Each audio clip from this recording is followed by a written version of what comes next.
Welcome to Merlin I Am. This is the 9th in the series. Welcome to Louisville, Colorado at the Crimson Circle Connection Center. We're here for you, to be here with you. Jeff is getting ready for Adamus, and we're just about to begin. So as always, let's start with the deep and conscious breath. Adamus frequently reminds us to take that good, deep breath of life.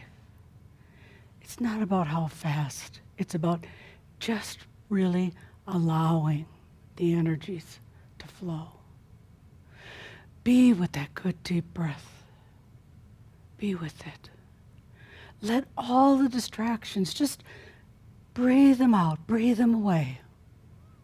You are here. Breathe the I am here. I exist. Take that good deep breath again, feeling into the heart of you with all that you are. Take the good deep breath. Continue to breathe as we get ready for Adamus for each of us. Stay with the good deep breath, the conscious breath.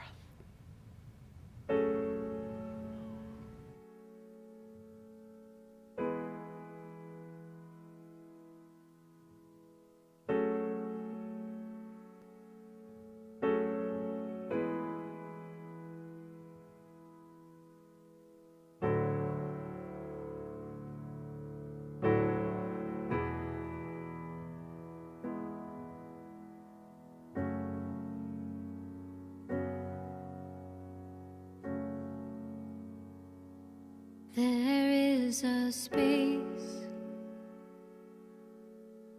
that exists with us and around us,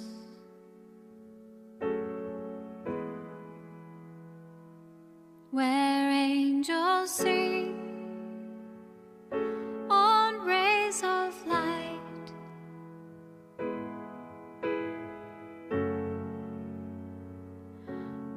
Rays of light, and love pours forth, love pours forth, love pours forth from the heart of the universe.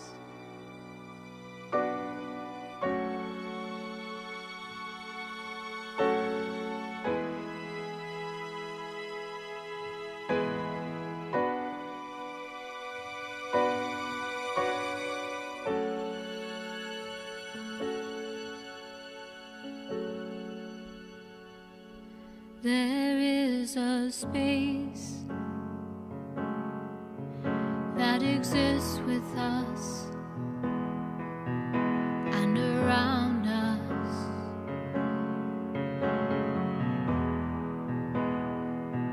where angels sing on rays of light.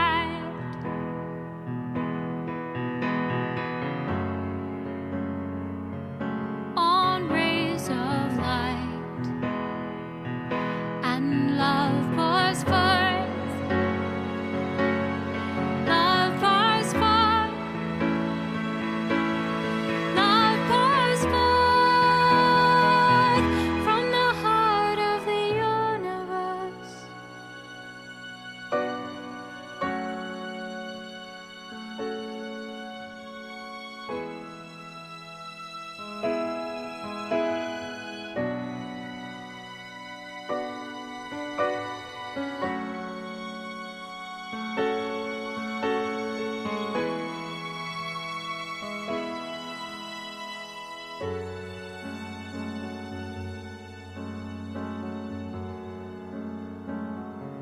There is a space that exists with us and around us,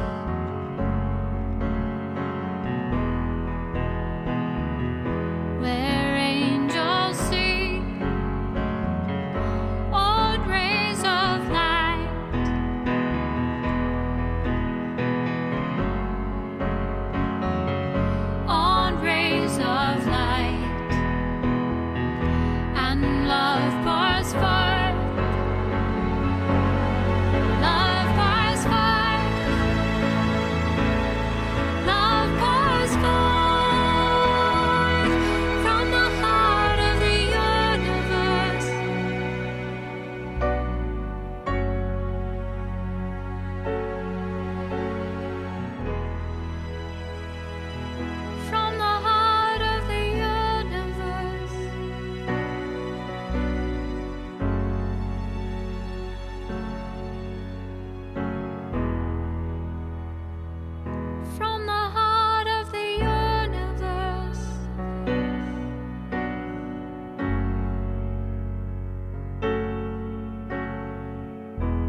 I am that I am. Adamus of sovereign domain. Welcome to the Shoud.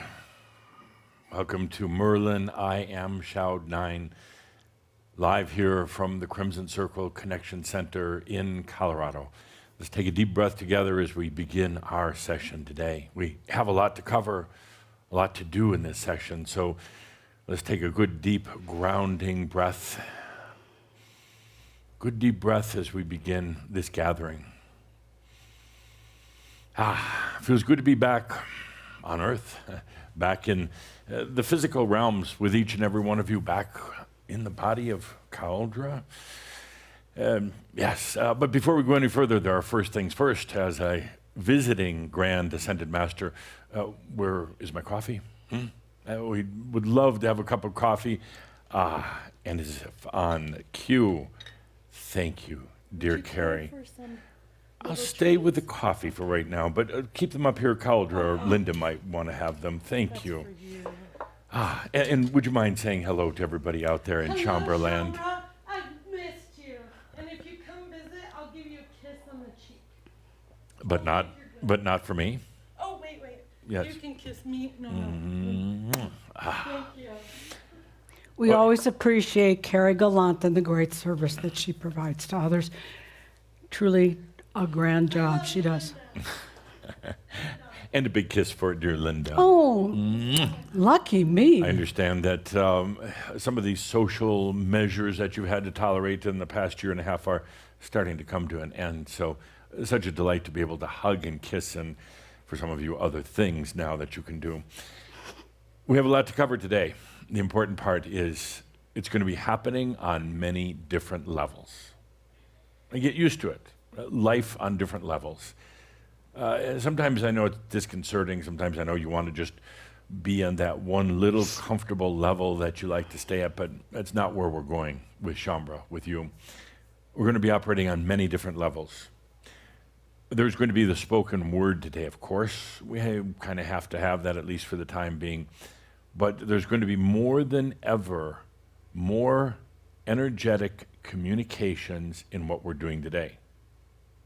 You'll hear the words, but I've really tuned Cauldre up to do more kind of energy communications. That's where we're going. We're going to be going there in Kihak. We're going to be talking about it in our live gatherings, in our, whatever you call them, cloud classes and everything else. Get used to the communications on so many levels. To be able to communicate, to radiate on multiple levels, not just like that on one level, but multiple levels, and then to receive on multiple levels and to understand, to have that innate understanding where you don't have to use words or language. You don't have to have somebody talking in your ear or reading it. You just are starting to get it. So for today, take a deep breath now and go multi-level, multi-dimensional, multi-communications. You see, if you go back into the shouds, into the things we've done in the past, there are words, of course. But you go back in, there's also embedded energies. They're alive. They're not just old dead energies that are hanging around. They're living energies in every shoud we've ever done, in every what you call products, and I don't like the word product so much, in every of the things I've done with you. Those energies live and they grow. Well, they're not static. It's not like just we infuse 52 degrees of energy into something. No, they continue to grow, and that's the beauty of them. And that's part of the whole communication package that we're talking about. So take a deep breath and feel into all the different levels and trust yourself. That's so important. Trust yourself. There are going to be 7 chapters in today's discussion, 7 different layers to it. Yes. Wow. Well, why? Did you want more? Yeah. Or less? No, it's a lot. It sounds like a lot. No, it's actually very simple. You can operate, you're dreaming on at least a dozen different levels right now, even though you think you're awake, but you're really dreaming on all these levels. You're just not conscious of it right now. No, 7 is nothing. I thought I'd simplify. I started out when I was taking notes of the Ascended Masters Club, getting ready to come in today. I had about 42 different levels, and I thought I'd better distill it down for simplicity's sake. Do you mind if I have a bite here while we're? Would you like some first? No, thank you. Human food. Interesting. But very real compared to what we get served at the Ascended Masters Club. It's very good, but What about all the oatmeal and honey thing? That was supposed to be your big idea of excitement. I happen to like that in my last lifetime. I found it very satisfying. And you don't think this would be better? It contains some interesting flavors, but nothing like my oatmeal and honey and nuts. Yeah, rolled oats, actually, not just oatmeal, but rolled oats. At the Ascended Masters Club, it's probably the most popular item on the menu. As Adamus eats, Apparently you're the only one that gets to direct the menu. Everybody else eats while I own the kitchen. So that's what we eat. 7 different levels today. Okay. Let's start out with our first level. In our gathering last month, we talked about doubt. Doubt. That's something that kind of is ingrained in human nature. Doubt. It comes from the mind. Doubt is the thing you use to regulate and manage yourself. That's kind of a weird way of doing it. But doubting yourself, it's the mind sending these signals that you might make a mistake. And the mind sending a signal that don't do the same thing before because the results were bad. But you know, the mind is very linear, and the mind deals with a lot of data. So it's sending these signals, it's coming from the survival part, the survival aspect of the brain, doubting yourself. And then it's reinforced by other people, which are really yourself, but it's reinforced. And you have the voices of doubt in your mind, whether it's a parent, whether it's you, an aspect of you from the past that's experienced something difficult. Some of you have these psychiatrist or psychologist voices in your head, even if you've never gone to one before, but you act out this psychologist in your brain that's your own personal psychologist, always doubting, always asking, is that really what you want to do? Is that really how you feel? Just probing and prodding and getting you to doubt yourself. Doubt you don't have the luxury. Would you write this down? Linda, on your fancy magic writing tablet. Okay. That's truly amazing. Sir? So you no longer have the luxury of doubt.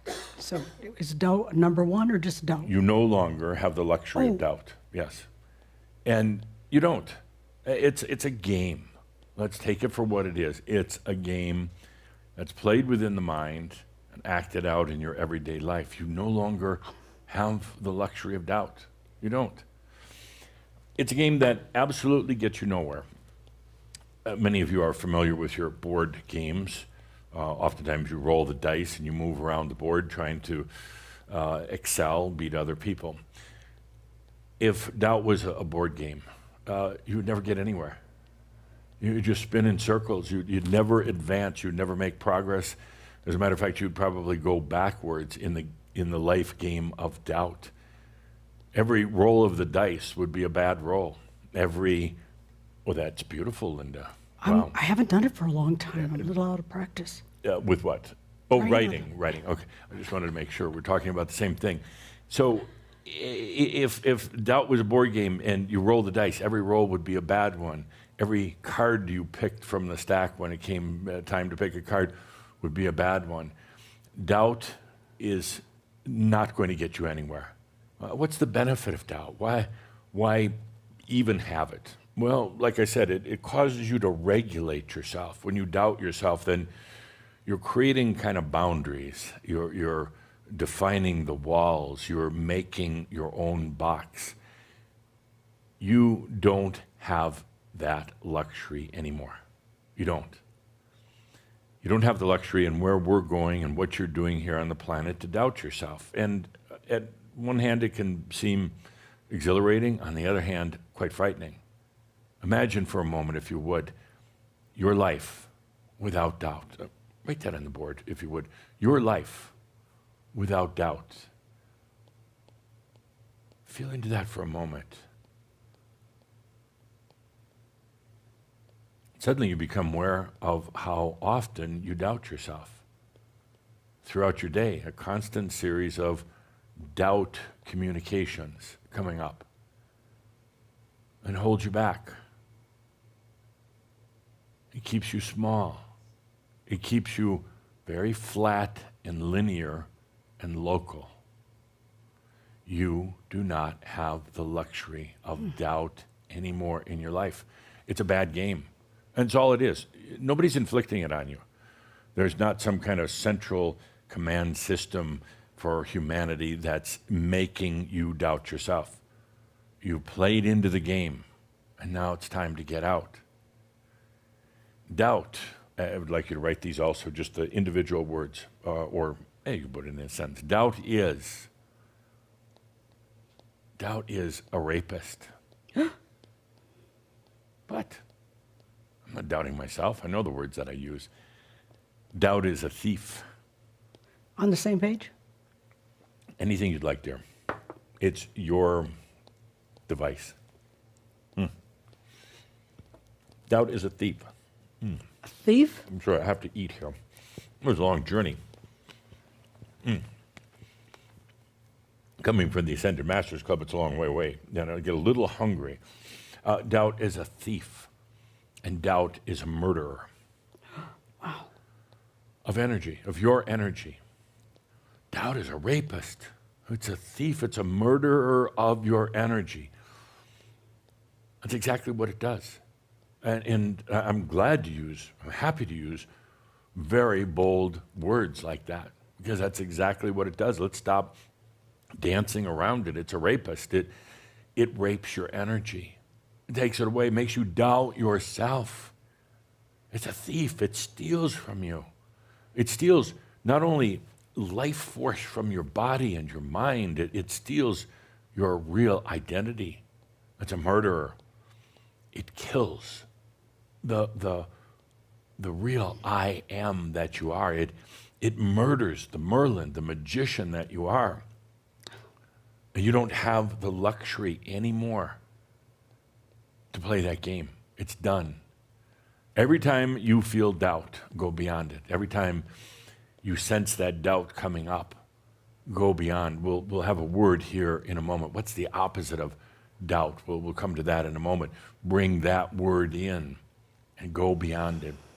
Where we're going, there is absolutely no room for doubt. And if you hold on to some of it, and by the way, before I go there, the dragon is helping you to find that doubt. That's why you've been going through some of the things lately. It feels like doubt is being dredged up from the murky cesspool within you, and that's exactly what happens. The dragon is finding that, because where we're going, there is no room for doubt. We're going beyond, you could say. We're going into the other realms. We're going into true living as a master on this planet. You can't do it with doubt. So the dragon is finding it and bringing it up. Where we're going, there's no room for doubt. It'll tear you up. It'll really tear you up.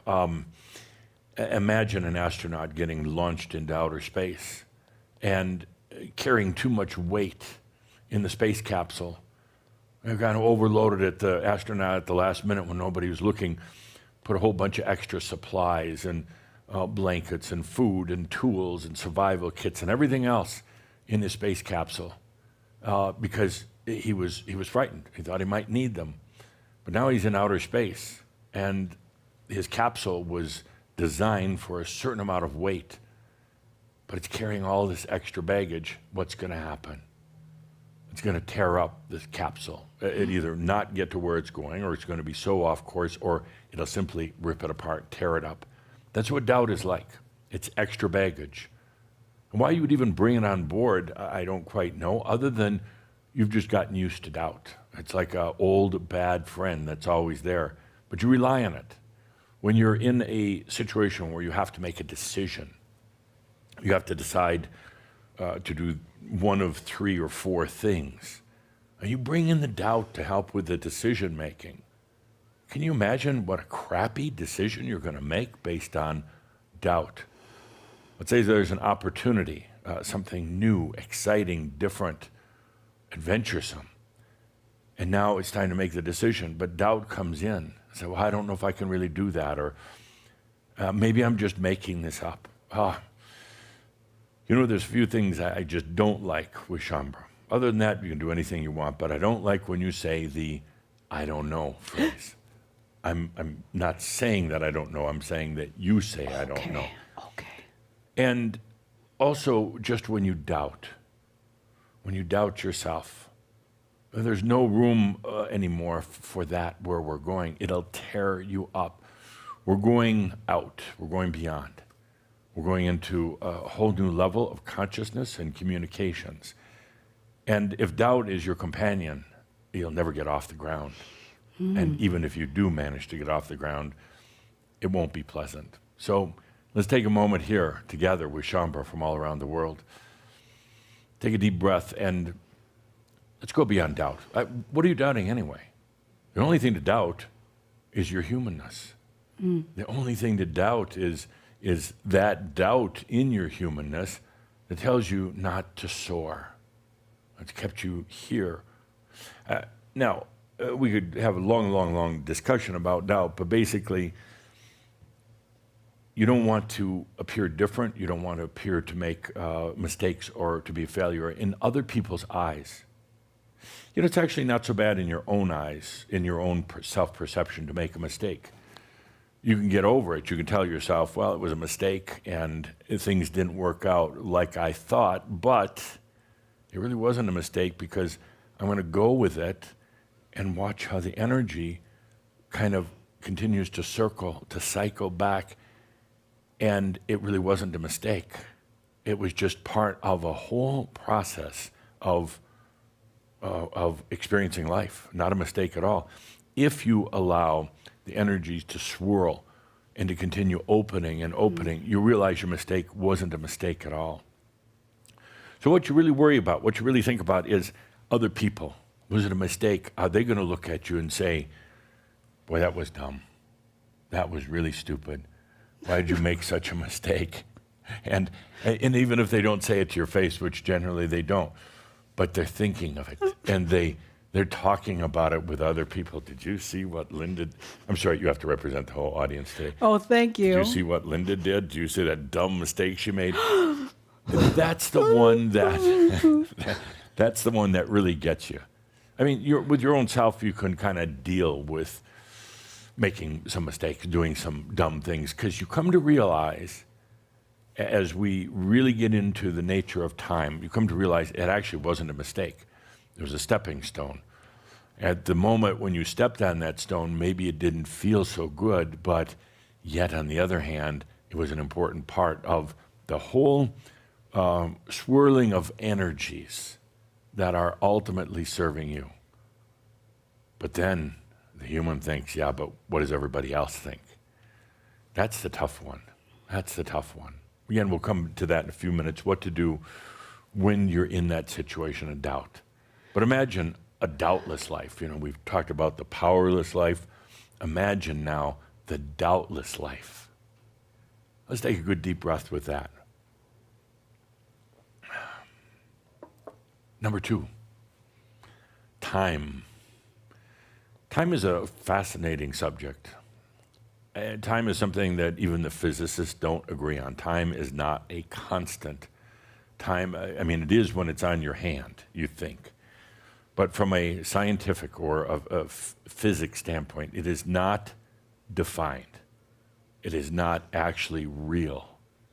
It's basically a man-made, created device. It's a wonderful device. It's a fun device until you get stuck in it. Then it becomes a nuisance. It becomes boring. It becomes death itself. Death itself, because most humans are on a linear time that leads from the trauma of birth into the agony of death. And that's all they're doing is on a timeline, waiting for death. That's sad. That's very, very sad, don't you think? Yes, So sad that that it's affected consciousness on the planet. Well, it's one thing we're going beyond. We're gonna actually come to an understanding of time that really allows you to be in time and get out of time at the same time. Time will become a toy instead of a burden. It'll be a tool. It'll be something that you can play with. Now, so many of you recently, Calder always asks, what's recent? For me, it's a little different. The last 100 years, that's recent.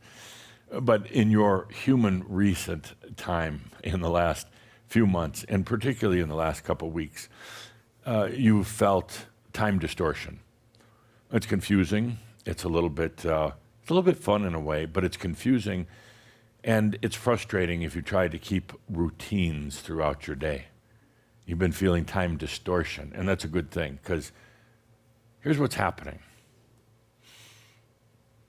It's not, we talked about this a little last month, but it's not just you on this journey right now.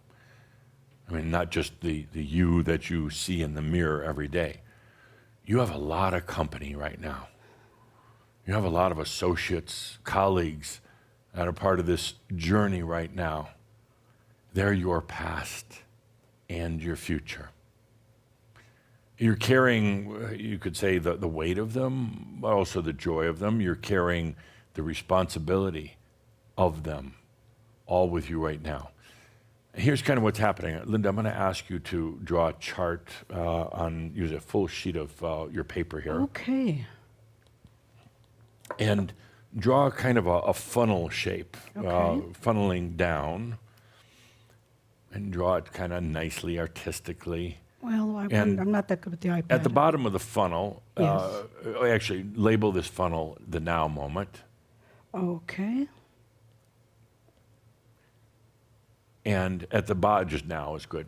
At the bottom of the funnel, the human. Okay. You could draw a little stick figure, That's what you're or going to a get. doughboy, or whatever you want. But here's the human in the now.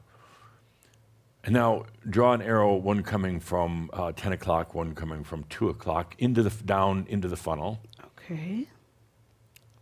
Good. And then on the one on the left, the word past, and on the one on the right, the word future. And this is exactly what's happening right now in your time expansion. What's happening, and not for the planet, this is Shambhala. What's happening right now is that, you got to use the correct hand here, is the past, your past lifetimes, even this lifetime, the past is opening up. It's no longer on a linear straight line, but it's opening up and it's coming down into your now. Your future, your future potentials, a little tough to do, you know. Yeah. Your future potentials are no longer off in the future. Your future potentials are opening up as we become timeless, conscious beings. The future is opening up, and it's coming down into the funnel as well. And that's why you've been feeling time distortion lately. And sometimes it's a grounding distortion. You're used to being grounded in a certain way, and now you're feeling this kind of a odd distortion of all this, because you're opening up. You're opening up to the past, the future. They're coming into the now. Not only that, but if we go back to your graphic, and on the top, right up here, Okay. soul. And an arrow coming straight down into the now. So the soul, and that's all funneling, Arrow down. flowing down as you allow. This is kind of this is the physics of allowing. This is what happens. Your past frees up from its time lock. The future, which is all your potentials, free up from their time lock. And then the soul, the master, all of your potentials, all of your energy, it also is able to come flow down in as you allow. This is kind of allowing 101 diagram. This is what happens. And it all lands on you. The human, at the bottom of the funnel, it all lands on you. Why? Because you asked for it. because you want it, because you said this is the lifetime. We're going to wrap all this up. We're going to stay here as an embodied master. We're going to be conscious of the soul. And in doing so, it also kind of unlocks what you would call the history of the past, which I'll talk about in just a moment, but it unlocks history itself. Nothing that's ever happened is locked in stone or concrete. For most people, it is. Their perception is that it is, and they act accordingly. It's like the thing with King Arthur pulling the sword from the stone. Many tried before King Arthur, but failed. And along he came and simply pulled that sword out of the stone, meaning that he unlocked time for himself. So that your past, with all the things that you think you've done wrong, all the mistakes that you think you've made, all the doubt that you've had, suddenly you're unlocking it from time itself. This is huge. I mean, this is uber huge, ultra huge, quantum huge. And at the same time, simultaneously, you're unlocking the future, which you've always held into the future as somewhere else, something else. And now you're making that available. By the way, all this is happening, you could say, naturally. I don't have to study it. Now, I'm telling you after the fact, or maybe during the fact of what's happening. This isn't anything we're going to have to try to aspire to do. This isn't like me laying out what comes next. This is where you're at right now. This is what's been happening in your life. I'm just now trying to define it for you through my words, but more importantly, through the communications of energies to you. So the fact is that time is changing its flow. No longer just linear. It's still linear if and when you choose, but now it's unlocking from the past and the future, and then flowing in at the same time with the awareness of your soul all into you at this, the receiver at the bottom of this funnel into the now moment. It's pretty big. It's pretty big. Take a moment and just allow it and feel it. Take a moment and just feel how this is all flowing and funneling into you right now. Your unlocked past and your unlocked future and your soul.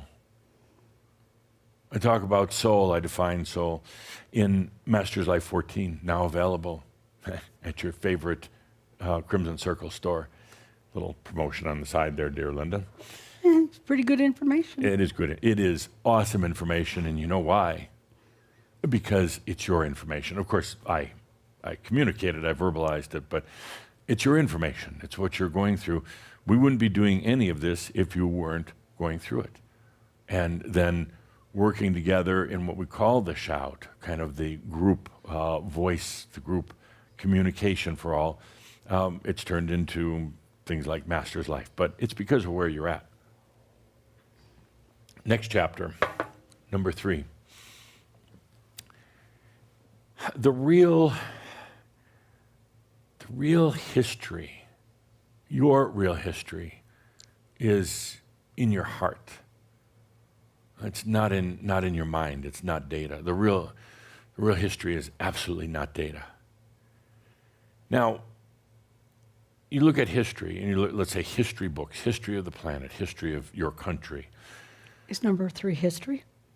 Yeah, well, instead of calling it history, the history is in the heart. Yeah, history is in the heart. You look at a history book, and it's got a lot of facts and a lot of data points. It's got names, dates.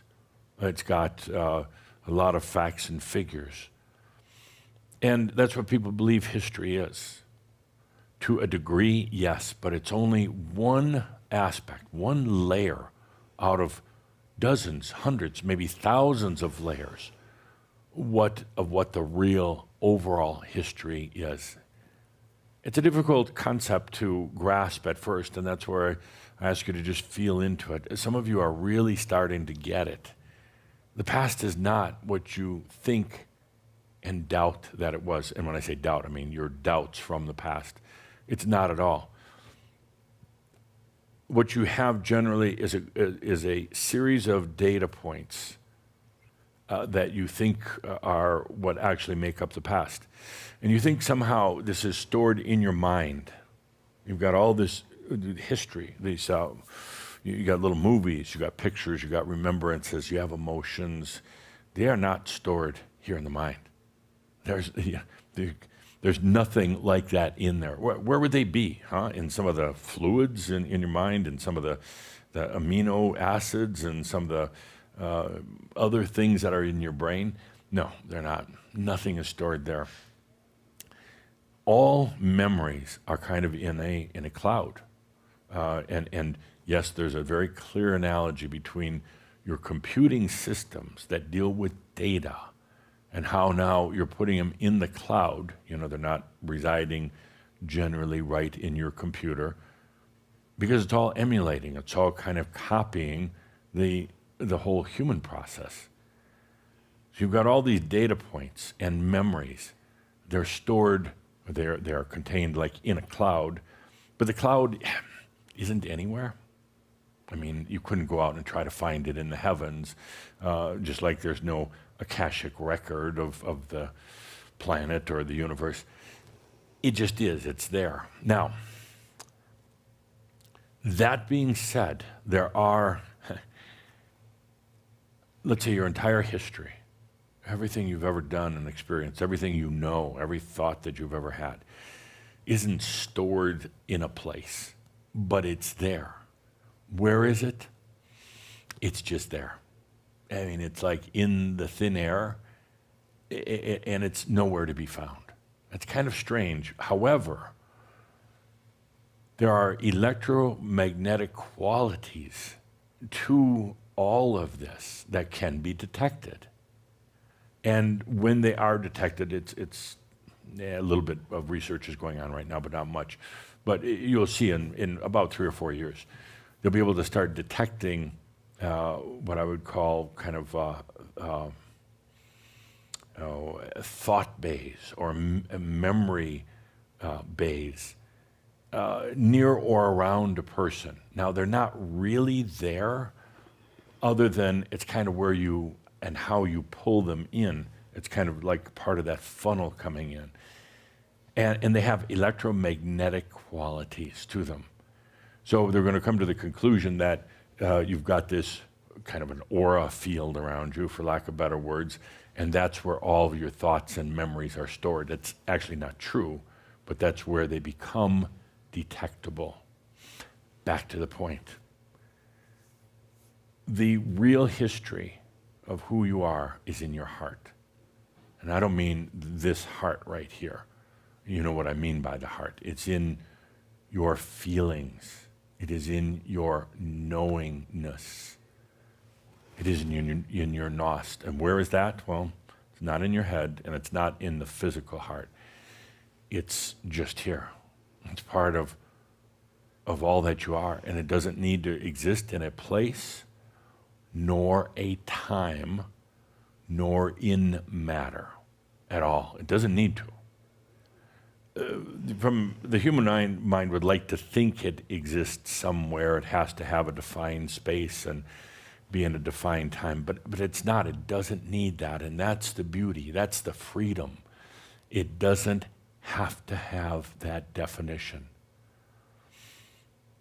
Your real history is in your heart. Again, using the word heart to mean your knowingness, your passion, your true self, whatever you want to call it, your soul. That's where it is. It's not in the remembrance of things that happened that is so distorted. And I can't wait for these more and more breakthroughs from Shambra, from you, as you come to realize it. It's one of those, what do you call it, OMG moments when you realize I was only seeing a distorted version of my past. Therefore, I created doubts. that limited even more of my life, that put me into more of a physical state of imprisonment. And now I'm breaking out. Now I'm setting myself free. Your real history is in your heart. It's in your knowingness. When you go beyond doubt and say, I know that I know, and you stop doubting what you're getting, you stop doubting the input, when you start trusting in the communications within yourself, what's being communicated from your past and your future. You see, there's still not that trust in the communications. You still expect words, and then even when words come, you doubt them. And so what eventually happens is you just walk in ignorance that all this is happening, that all the communications are already there. You've already broken through time. You've already broken through the data-based history of yourself. But the doubt keeps you from being able to perceive it. The doubt has you pretend it's not there. That is just, you don't even hear the noise. Once in a while, when you're really desperate in particular, you can sense it and feel it. But then when you come back to your routine, everyday human life, you ignore it. It's all there. Your history, your true history about who you are, about the amazing being that you are, without this monster murderer of doubt lingering over you, casting its shadow, your true history is in your heart, not in the data. It can be said individually, but it can also be said for humanity. It can also be said for your country, whatever it is, whatever history is involved. It's really not in the data. For you individually, it's in your heart and you already know it. But you've doubted it so heavily. You've shut the door on it, and we're going to open those doors. We're going to open those doors, going beyond time itself. It's going to be so important. It is important right now in what we're doing, and going to be important going forward. But what it's going to take here is a real level of trusting yourself. Mm-hmm. I'm not just saying the words, but a real level. Let's back up for a moment, though. Next chapter, breaking out. Number 4, breaking out? Would be number 4, breaking out. What do I mean by breaking out? Well, people live in boxes. I mean, literally, they live in boxes, but figuratively, they live in boxes. The boxes have a certain amount of comfort to them. The walls are defined. The ceiling, the height is defined. All the parameters in the box are defined. And there's a tremendous level of comfort, even though people will complain about it all day long, complain about their lives. But I ask the question, if you don't like it, why don't you change it? If you don't like it, why don't you do something different? I also say to Shambra, and I've been criticized for it, but then also equally loved for it. There's something in your life you don't like. It's because you still are getting something from it. You're still deriving a pleasure, an experience, a new understanding, or something out of it, even if it's just some suffering that you think you deserve. So people live in the boxes. They live in their limited perception of the history of themselves and the planet. They complain about the walls. They complain about their lives, but yet they keep doing the same thing every day. It makes no sense whatsoever because they blame it on everything else. They blame it on parents or the culture or society. They blame it on not being understood. They blame it on being a minority. They blame it on being a majority. They blame it on being male. They blame it on being female. Whatever it happens to be, the blame du jour. And that keeps them in the box. How many really stop for a moment to say, how do I go beyond the limitations I'm so tired of? How do I venture beyond? And then they just think about it. They maybe daydream about it. And then when they break out of the daydream, then they continue to blame someone or something else. Or if it's not blame, it's at least a kind of an excuse. I can't do this till my kids graduate from college. I can't go beyond. They need me. I can't go beyond until I get a divorce because my spouse wouldn't understand. My spouse would tell the attorneys in the courts about my weird behavior. There's all these excuses. I can't do it right now because I'm looking for a different job. I mean, I've heard them all. I do want to write the book of excuses. 1 billion human excuses for not being who you really are. I've heard them all these excuses, and none of them are actually valid. None. Other than, I chose to come here in this lifetime. That's the only excuse. I was stupid enough to come here, or wise enough, depending on how you look at it. Other than that, people live within the boxes. And let's go to Chambra. Chambra still has the boxes. They've expanded their box a little bit. They made it a little bit bigger. A little bit more consciousness in their little bit bigger box. But it's still a box. And I'm talking about all of you, but a big part of you. You talk about going outside. You talk about breaking out. You think you're a rebel, when in fact, you're not really. You're not really. You kind of dress like a rebel. You talk like a rebel. But a rebel in a box is still being in a box. Yeah. So don't pride yourself so much on all your rebellious activities until you get out of the box. Then we can talk about it. Then you can not only dress like a rebel, but I'll give you a badge, a pirate badge, as you get out of the box. I don't mean to be condescending at all, but I mean to kick you in the ass. That's not bad.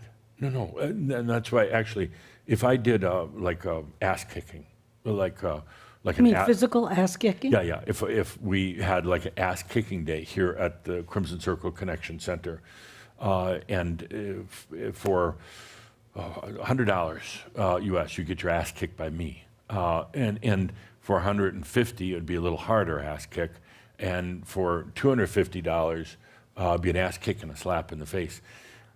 As strange as it sounds, we'd have a line of people out the door, down the street, around the block, maybe all the way down to the highway here. But that's what we're here for, ass kicking. I mean, that's the kind of the core of Crimson Circle, and it's ass kicking, right? Well, don't you want your ass kicked once in a while? No. Not right now in front of everybody? No. You represent the audience. Not today. Not today, see, okay.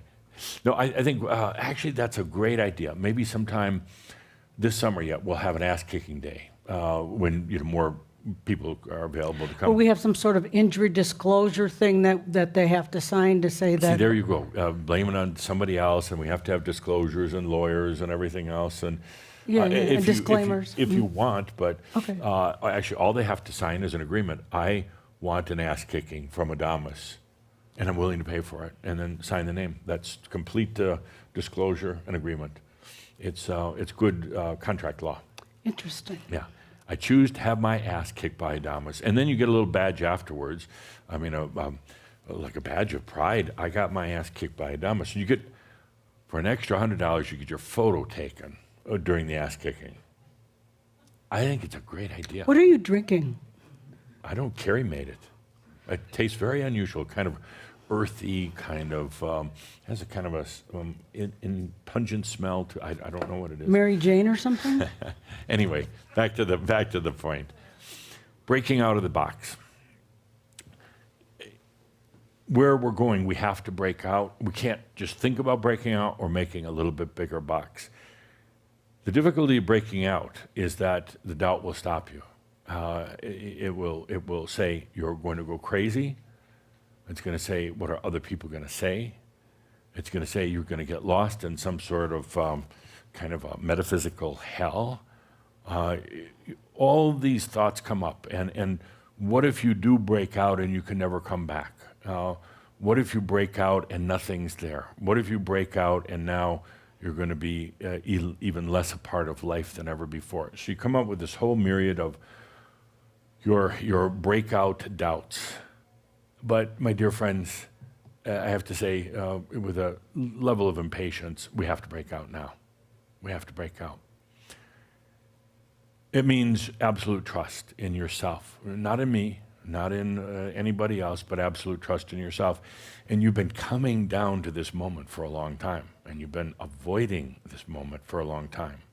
Oh, and you ask, what are we going to break out of? Well, time. Sounds pretty good, but when you're right on the verge, you're right at that point of stepping over the cliff of time, then it's a little bit frightening. It's like, you're going to go parachuting. You hop in the airplane, you put on the parachute, and it all sounded like a really good idea back when you were drinking with your buddies one night at a bar, and suddenly you're on the airplane and it's taking off, and you're like in one of those oh crap moments. And now you're at altitude, it's time to jump out, and you look around and everybody's looking at you like, hey, what are you, a chicken or something? And this fear comes over, but you know you have to do it. I mean, you don't have to, but you know you better do it. And that's that crossing the line. It's kind of the same with going out of time. Breaking out is also breaking out of the box of the mind. Now, truth be known, the mind doesn't really care one way or the other. In a way, it will hold you in to the box as long as you want to be in the box. And then it'll play the game with you. It'll play doubt. It'll play limitation. It's a machine that's serving you. When it knows that you're real, and not just whining and complaining, and not just imagining and daydreaming, but you're really ready to go out of the box, it will cooperate with you. It's been a tool that's kept you in the box because you've wanted to stay in it. It's been a tool, it's almost become a nemesis in a way, because it's held you, and there's a gravitational force, and it uses elements like doubt and fear and survival and everything else. But when the mind knows that you're really, really ready to break out of it, to go into knowingness, to go into the other realms, to go beyond, to go, whatever you want to call it, multidimensional, to go into your real true self, the mind will cooperate, but not a moment before. Don't expect it to start handing things over. Only when you're at that moment of going out of the airplane, stepping out, will it do its switch and allow you to go. Until then, until that very moment you take that final step, the mind will try to protect you and try to keep you in. Going beyond the box, probably the scariest part of it is, are you going to go crazy? Define crazy. To me, crazy is staying in the box, knowing that you're in a box, knowing that you can step out any time, but knowing that you're so comfortable with it, and you're in this great big game, including the doubt game, and that you stay in it. So what I'm saying is that it's time we go beyond and really do it. Beyond the time, beyond the limitations of the mind, beyond the limitations of physical reality, because they're really not actually, it's not real. It's part of the game. It's time that we break out and not wait for somebody else to do it first. That's another big excuse that many of you had. Well, I'll wait till another Schomburg does it and see if they still exist afterwards. It's now, Schomburg, it's now. You don't have to effort it, you just allow it. You don't have to do any specific exercises or chanting or anything like that. We just allow it, and it's going to feel strange. It's going to feel very, very strange at first. But after you walk through that initial sensation of strange, then you're overwhelmed, overcome by how natural it actually feels. You kind of go through this initial corridor where everything is just odd disrupted, distorted, chaotic. It's like walking through some sort of interdimensional chaos. And what do you do during that chaos? You take a deep breath. You don't fight it. You allow it. And after that corridor of chaos, then suddenly you have an overwhelming feeling of naturalness. A few of you are asking right now, is this similar to the death process? The death process is kind of similar to this, but in this one you don't die. In the death process you do. That death process is the same way. Upon letting go of the physical reality and going back to your natural state, there is kind of this corridor of confusion. And then it's compounded by the thing that we call the near-earth realms. But then you go beyond that in the death process and kind of begin somewhat remembering your natural state. As we go into our breakout mode, breaking out of linear, local, mental reality, it's an odd feeling and then suddenly an overwhelming feeling of natural, coming back to the natural state. Then you kind of look back onto where you just came from and say, that was weird. That was really, really weird. You'll be able to go back into the weird state anytime you want, and that's what I'd like to call it henceforth, just the weird state of being human and mental and linear. You can go back into weirdness anytime you want, or you can be in your natural state, or you can be in both at once. It is phenomenally amazing right now. I don't know if it's being lost on some of you, but it is amazing what is happening right now on the planet. I don't want to give too much away here because I'm going to talk about it in our upcoming Pronost update. We talk about the ability to live in weirdness, this human condition, and the ability to be back in your natural state, who you really are. And to be able to be in it simultaneously, both at once. It's not either or. You can do it both at once, or either or. Now, what's happening in physics on the planet, and particularly quantum computing, as a result of what you're doing, literally, and I'm not generalizing here, I mean literally as a result of what you're doing, what we're doing here, in the and, now in physics is becoming the and. They're finding out in quantum computing that you can, I'm not terribly familiar with computing, I'm looking at the energy and trying to communicate in words, but they're finding out that it's not just 0 and 1 anymore. In quantum computing, you can have both. You can be in the and. It's currently in what they would call a very fragile state, but they're learning to work with it being 0, 1, and at the same time. You can be 0, 1, or you could be and. All it's doing is following consciousness, and it's really developing a whole new thing called quantum computing, which is going to be hundreds, if not thousands, maybe even tens of thousands or millions of times more efficient than current computing and much more secure. We just have to come out with a few different ways now to handle the transmission of the communication. My dear friends, look at it for a moment, the parallel of what we're doing and then what shows up. It used to be it would show up 10, 20, 30 years later. Now what we're doing is showing up a year later, maybe 2 years later, but the time frame is very condensed right now. You're going into the and. We're breaking out, but we can still be in the weird state of the human condition. Let's take a deep breath in this. It's not something we're aspiring to go into, or we're saying we'll be there in a year. You're going through it right now. I'm just reporting on what you're going through. Next item on our list.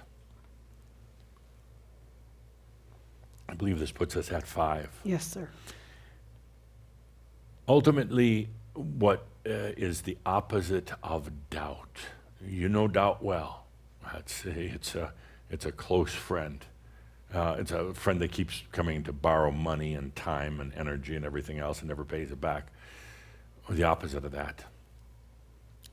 It's a word, I'm going to spell it out, Linda. Okay. It's T-R-E-S-O-R-T,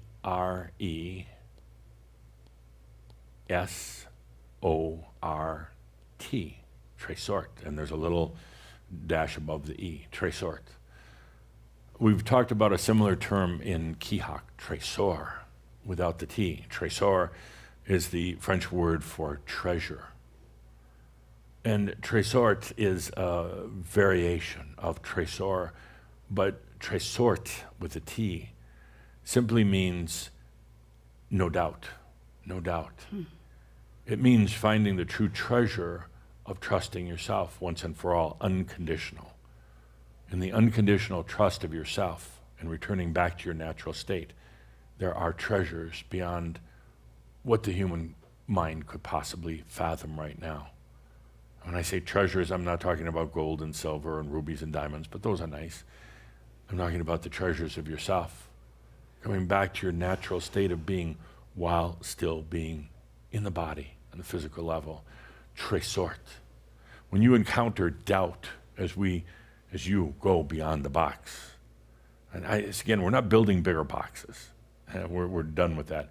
We're blowing through, going out of the box. And you approach that critical point, like stepping out of the airplane, the critical point of coming to the edge of the cliff, the critical point of where you feel the anxiety within you, and you have to take a deep breath, and you feel doubt trying to pull you back, trying to say, don't do it, don't go out of the box. The box is pretty nice. Yeah, maybe we'll clean the box. Maybe we'll buy a few more things to, embellish the box, make it a little nicer, maybe paint the box. But don't go, because all these terrible things could happen to you. That's the moment you take a deep breath and you feel into the communication, the energy of what is already within you, trésort. It's the treasure of trusting yourself. Not playing the mind games of imagining what are other people going to say. Not wondering if you're going to go out of existence or any of that. Trésort is your scepter. Trésort is a treasure that is within you. It comes through trust. You encounter these doubts that you have about where you're going next in this journey, beyond time, beyond linear mental data, beyond the way your history is currently defined. We go beyond, back into your natural state. That's trésort. Feel into that for a minute. Trésor comes from it's the French word for treasure. Trésort is the treasure of trusting yourself. You're going to need it. You're going to want it. You're going to come to those moments here in your life where you know it's a defining moment. You know that you're coming to a point of going beyond the box. The box will still be there if you choose to play in it. But now it's about going beyond that box. And you'll have these encounters. You'll have these experiences in your life. Whether to be consumed, whether to be murdered and raped by doubt itself, or simply to trust, to trésort, to come to the treasure of yourself by trusting in yourself. And then, if you can just feel that for a moment, the trésort, all the trust that you have. It's not even a mental thing at this point. It's not located anywhere. It's an inherent, it's an innate trust. I'm going to call it a righteousness within yourself, because you know it's right. You come to this point of trésort, and all the treasures are there.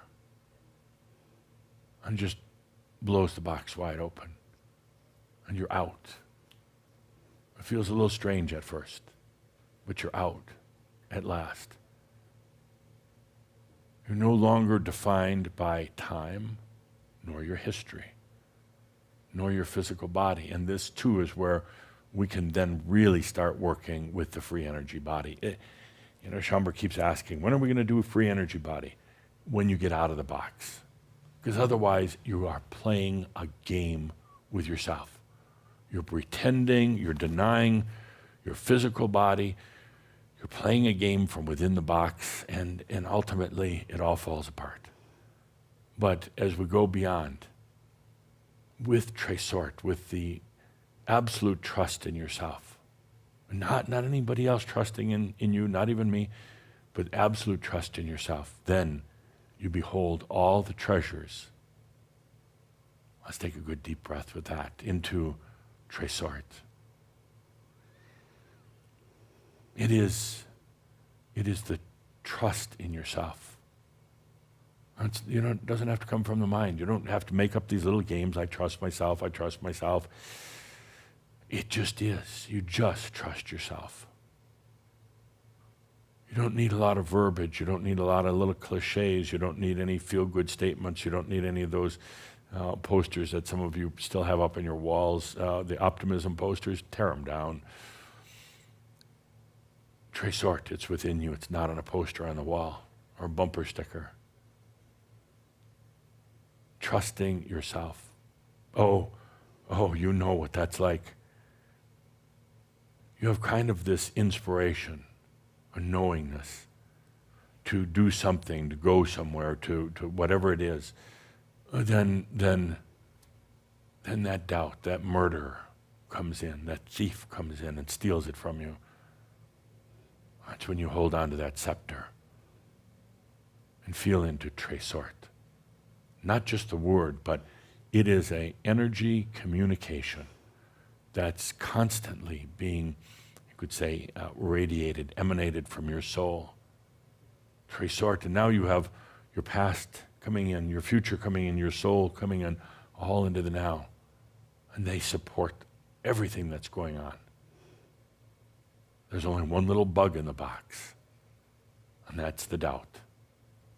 But you become so overtaken by the bug, just a tiny little bug. That's when you hold on to the scepter, Tresort. Feel it for a moment here. Feel it.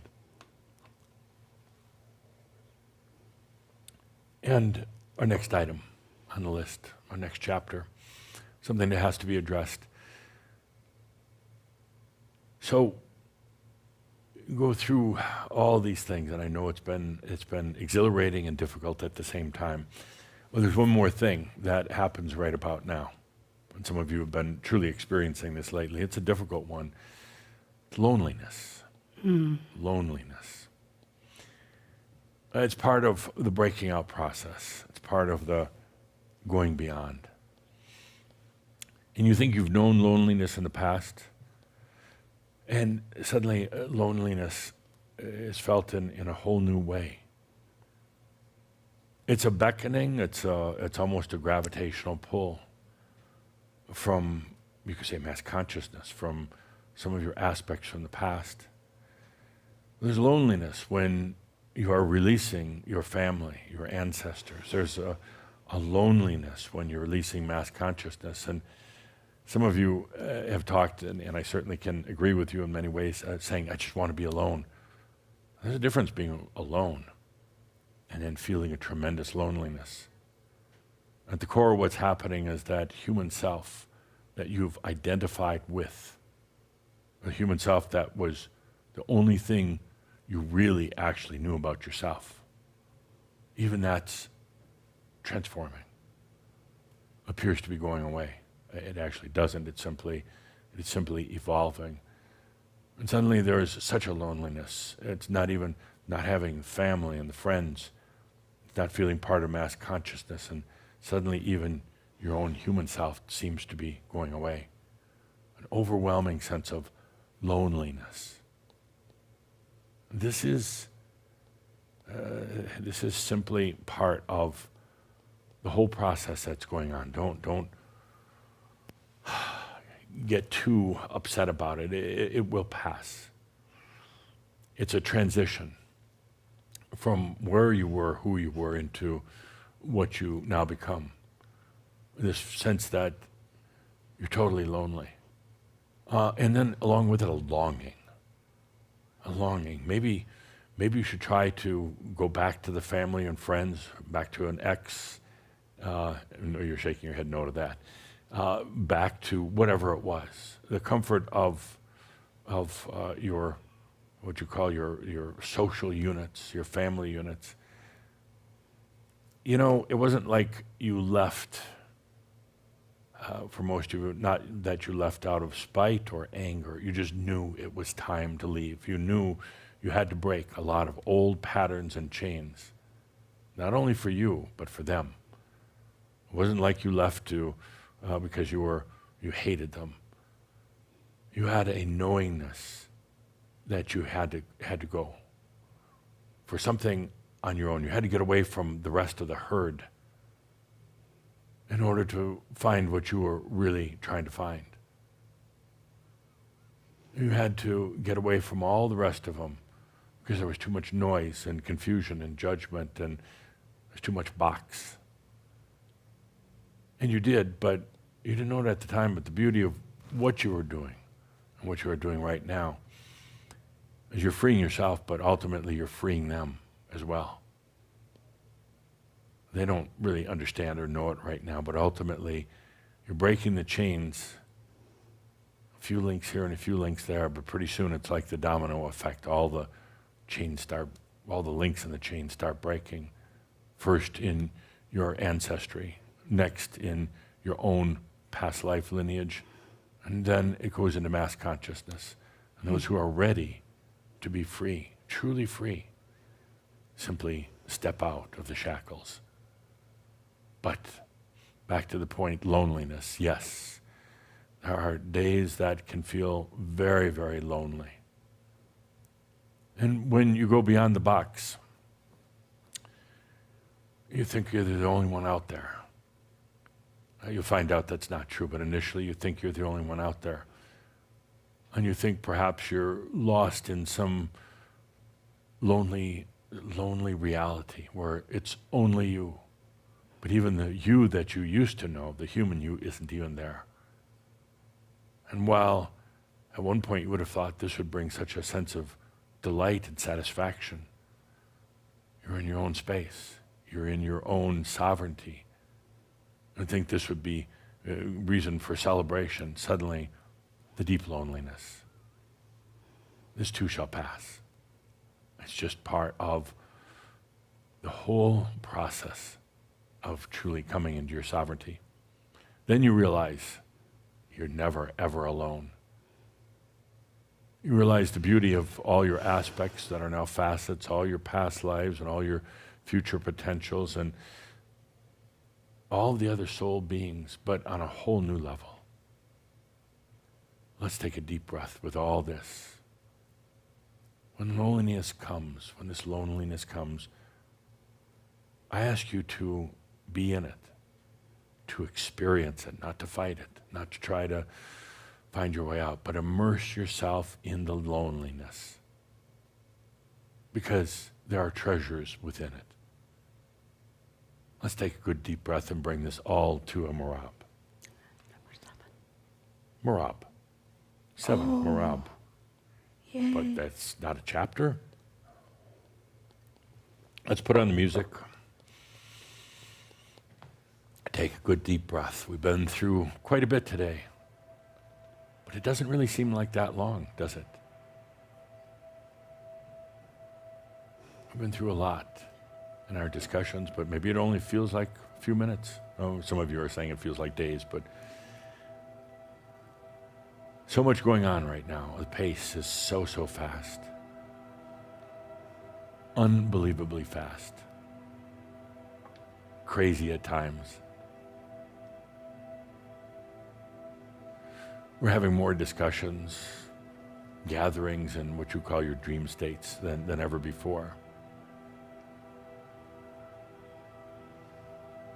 And sometimes there would be months that would go by before you would come up to one of the dream state gatherings. It's just on a different level, a different kind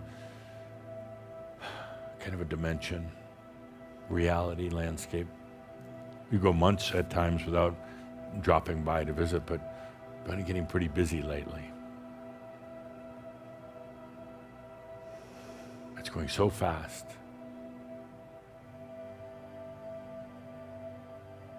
We had a big gathering the other night.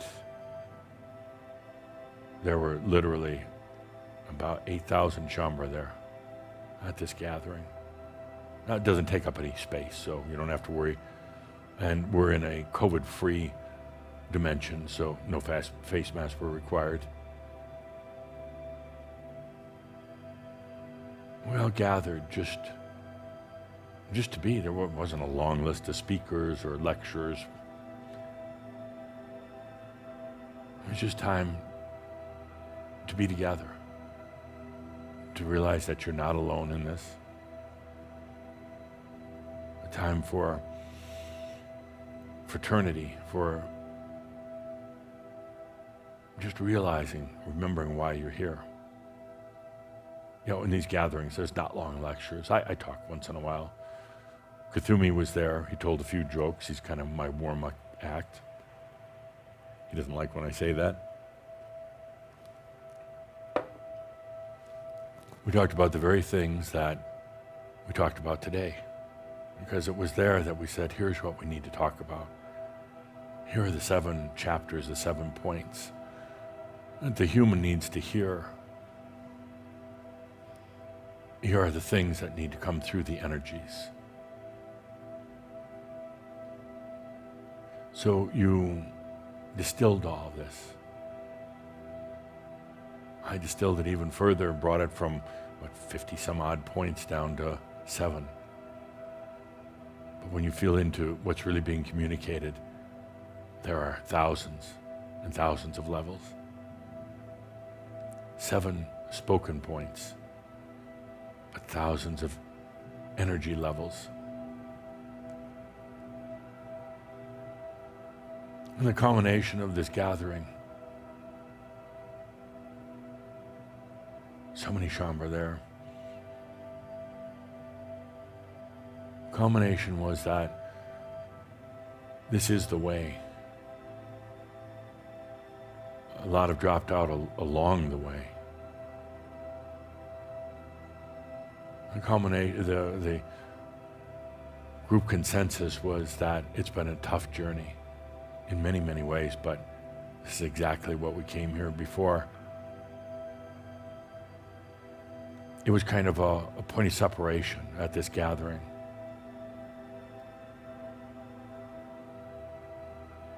To go ahead into the next phase of what we do,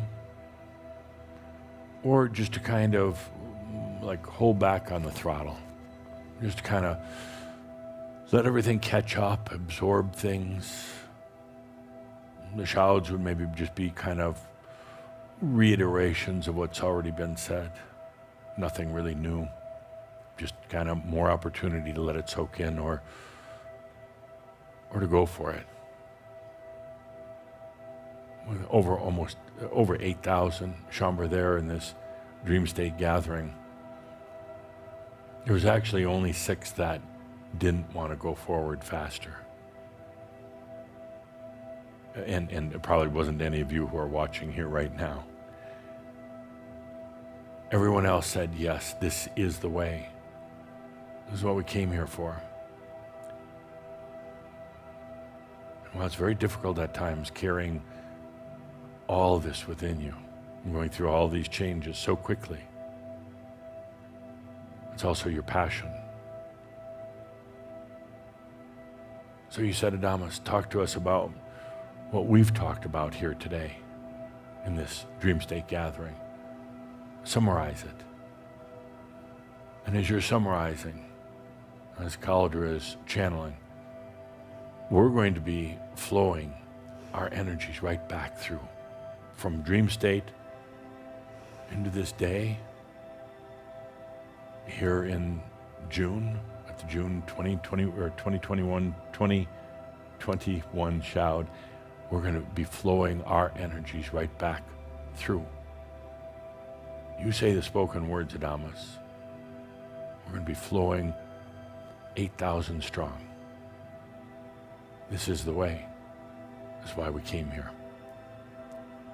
We're not gonna hold back now. We're not gonna throttle down. That's what we've done here today. The energies in this shout will continue to live on for a long, long time to come. And it doesn't just stop here. The energies keep growing, keep opening. As in every other shout, every other thing we've done together. You can almost feel into this whole library of what we've done together over the years, and even when you were with Tobias. All the, what you call the content. And they're all, right now, living, vibrant, and growing. They're in this library. It's kind of like an incubator. And they just keep growing and growing. So, you said in our Dream State gathering, 8,000 strong, no, we're not going to hold back. This is the way. And I could feel a certain level of anxiousness, trepidation, doubt. I could feel that, and I know you felt it here in about the last few days. That's when I said, no matter what happens, I know it's going to come out even better than what you could have ever imagined. Whatever we encounter, whatever we experience, just remember that all is well in all of your creation. With that, I am Adamus, coming from our Dream State gathering just a few nights ago. Thank you.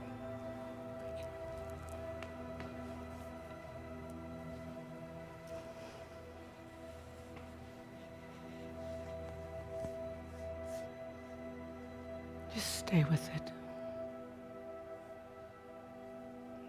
Just feel it. Breathe into the magnificence of this message. It's here for each of us. Take the good deep breath. Really allowing yourself to be with these incredible points from all of us to all of us. Take the good deep breath. The good deep breath. And truly, take time for you to really be in integration with this amazing message. Again, so much here for each of us. Take that good deep breath as we close out the Shout 9, and we'll be back again. Thank you. Thank you, everyone.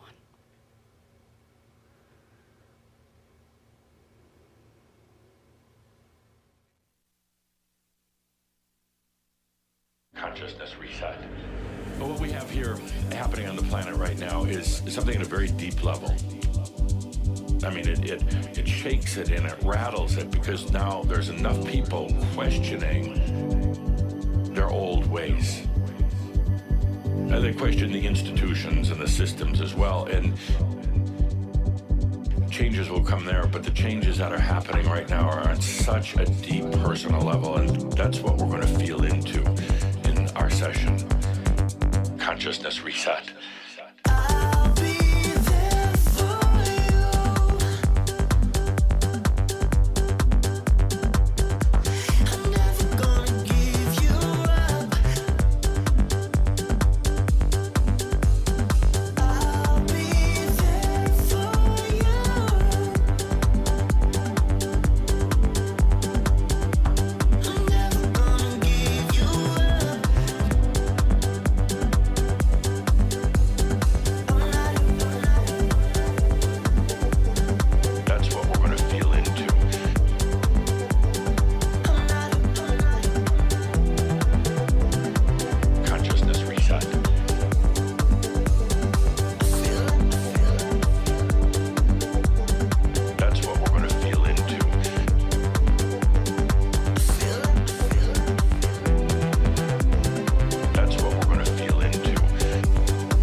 consciousness reset is when you have enough people on the planet going deep within themselves saying, do I really want to keep doing this? Do I want to stay in those same patterns, in the same relationships, living in the same city, doing the same work, associating with the same people?